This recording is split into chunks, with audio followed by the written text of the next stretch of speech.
주 안에서 사랑하는 여러분, 2021년 하반기 첫날 7월 1일 아침에 주 안에서 문안드립니다.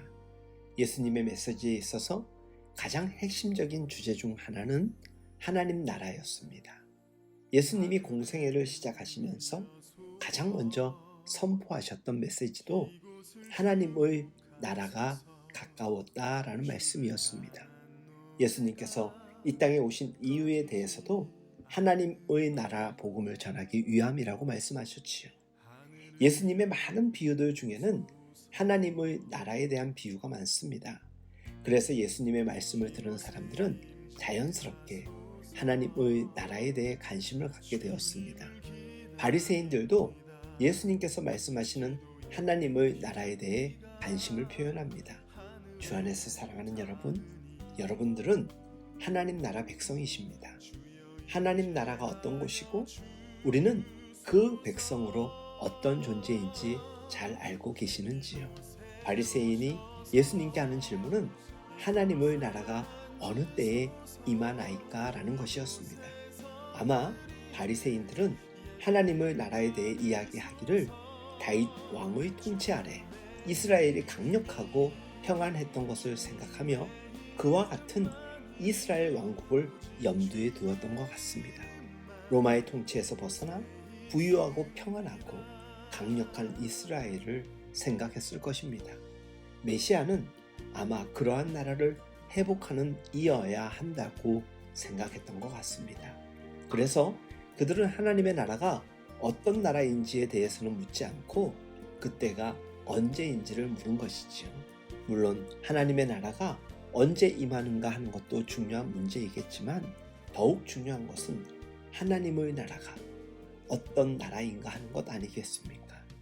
그래서 어느 때냐는 질문에 예수님께서는 하나님 나라는 여기 있다 저기 있다고 할 수 없고 너희 안에 있다라고 답변을 주셨습니다. 이 대답은 장소에 대한 답변이라기보다는 하나님의 나라가 무엇이며 어떤 나라인가에 대한 대답이라고 할 수 있죠. 그러면서 예수님은 하나님의 나라가 임하는 때에 대한 이야기를 하시면서 사람들이 먹고 마시고 장가들고 시집가고 사고 팔고 심고 집을 짓는 것과 같은 일상의 때에 임할 것이라고 말씀하십니다.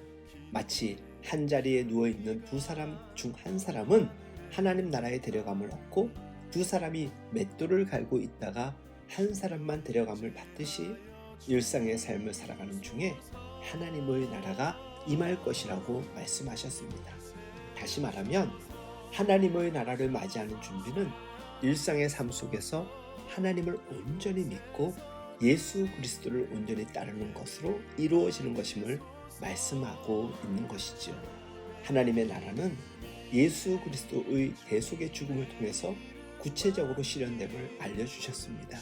그러나 그가 먼저 많은 고난을 받으며 이 세대에게 버림받아야 할지니라 라고 말씀하고 있는데 예수님께서 고난을 받으시고 십자가에서 죽임을 당하심을 통해 구속의 역사를 이루므로 이 땅 위에 실현됨을 알려주시고자 하였던 것이죠.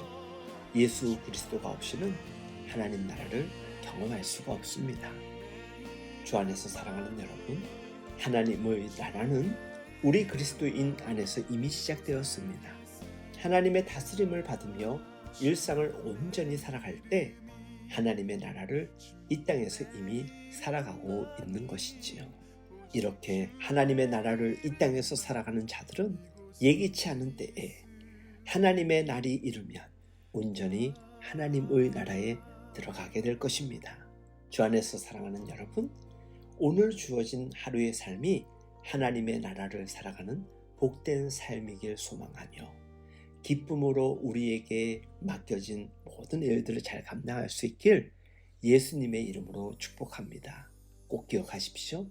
오늘은 하나님 나라를 살아가는 아주 귀한 하루입니다.